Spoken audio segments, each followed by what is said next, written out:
Pois bem, nunca, né? É demais ressaltar então que a tragédia é uma narrativa mais elaborada de uma história que é contada em tempos anteriores. Então, é importante que vocês tenham em mente que estas histórias, as quais nós temos conhecimento, seja pelas narrativas míticas, seja pelas tragédias, né? Elas foram contadas tempos e tempos e tempos de um modo a usar apenas a oralidade, certo? Essa maneira de ser encenada num grande teatro é algo que ocorre de uma maneira significativa no século VI a.C. E aí é quando nós temos o uso do mito, da história mítica, daquilo que já estava correndo entre, né, os gregos no boca a boca, trazido de uma maneira, ou nesse caso, né, reescrito, readaptado de uma maneira dramática, mas também ao mesmo tempo criteriosa. Então, Sófocles, que é considerado o pai da tragédia, e no caso aqui hoje nós vamos conhecer um pouco mais do mito de Édipo, ele vai trazer elementos que não estão lá no mito, não fazem parte do mito. Então, quando ele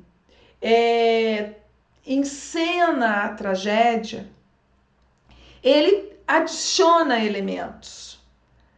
Nós não poderíamos dizer que Sófocles está copiando no sentido pejorativo, porque ao modo que entende Aristóteles a ideia de cópia, ele cria ao mesmo tempo, ele adiciona elementos novos. Então, nós já vimos, né, na aula passada que um desses elementos é a criticidade, que vem com o herói, com esse protagonista, no sentido de uma tomada de consciência. Embora saibamos que essa consciência dele não garante a sua liberdade ao modo que nós entendemos liberdade hoje.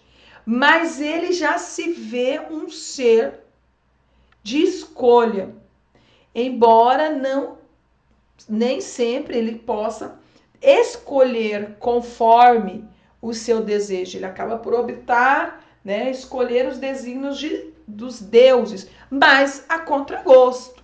Então, nós temos aí a questão da vontade já, certo? Então, vamos lá.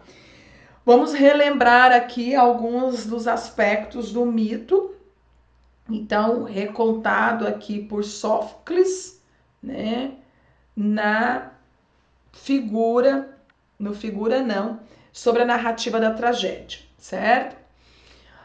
Aí, como eu comentei com vocês, é um dos mitos mais revisitados, né?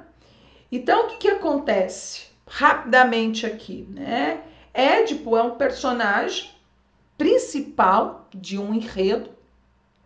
Então, ele é um protagonista, condenado à morte, ainda bebê, né? Tá duplo aqui.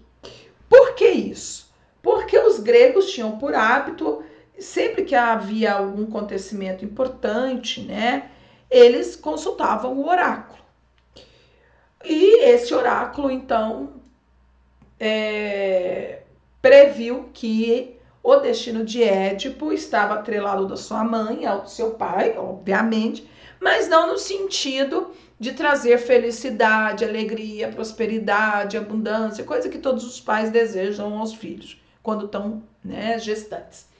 Na verdade, o que o oráculo prenuncia ali para Laos, que é o pai, é algo que deixa Laos bem desconfortável e que o obriga, de certa maneira, a tomar uma decisão. E ele acaba, né, tomando.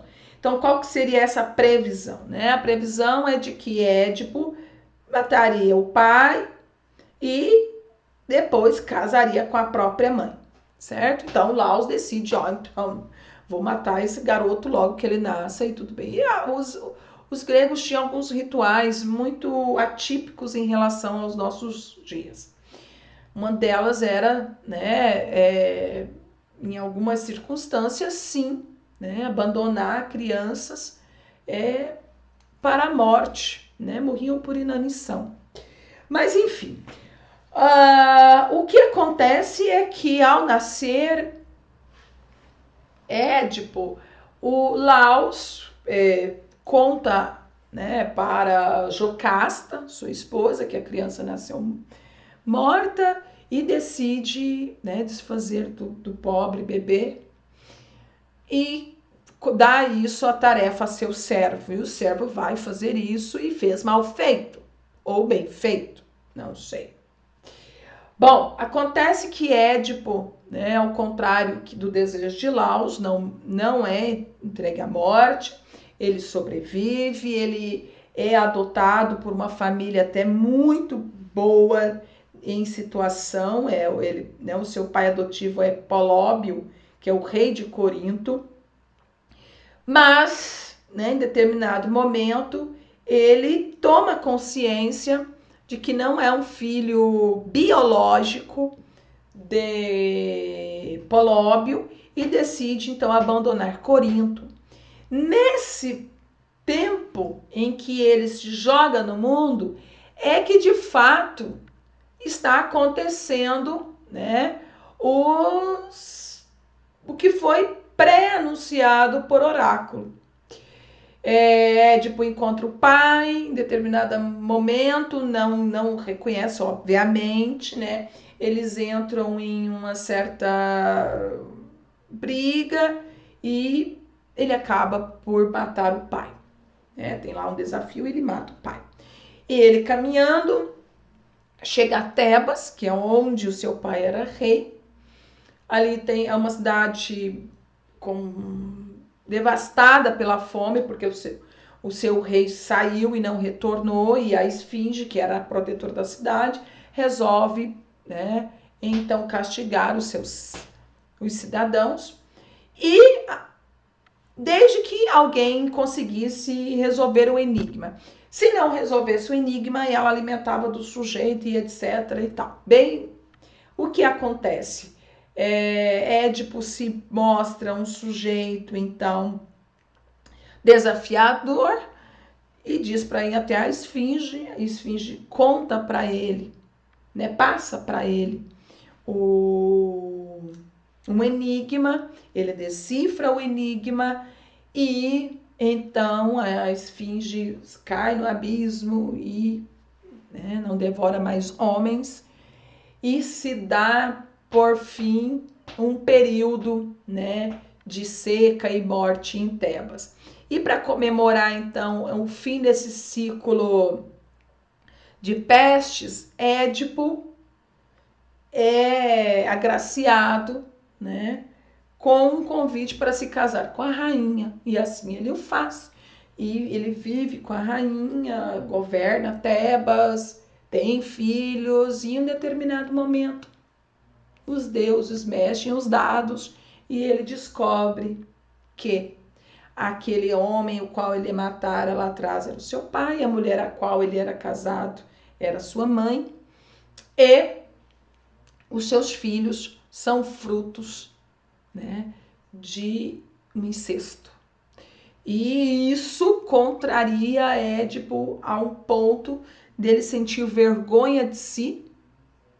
Então perceba que essa questão é algo novo na tragédia de Sófocles, porque na primeira parte do Édipo não sente vergonha de si. O mito contado entre bocas antes de Sófocles, Édipo morria sossegado em seu palácio, não existia remorso, não existia revolta, nada disso. né? Então, Sófocles aqui está adicionando um elemento. Lembra que eu comentei com vocês? As tragédias vão adicionando elementos que vai levando o homem para uma outra direção, no sentido de pensar sobre si mesmo e no sentido de pensar a organização da cidade e a autoridade dos deuses, né? Isso vai se dando de uma maneira transitória entre esse momento que a gente chama, né,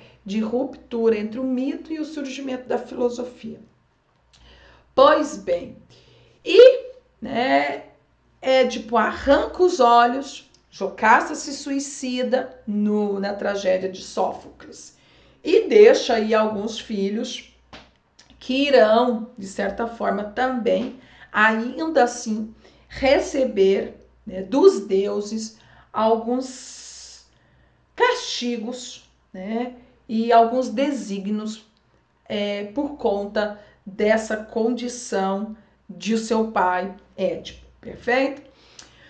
Então, o que a gente pode entender aqui é que existe duas formas de contar uma mesma história. E aí é o que a gente vai entender sobre a abordagem e método a seguir.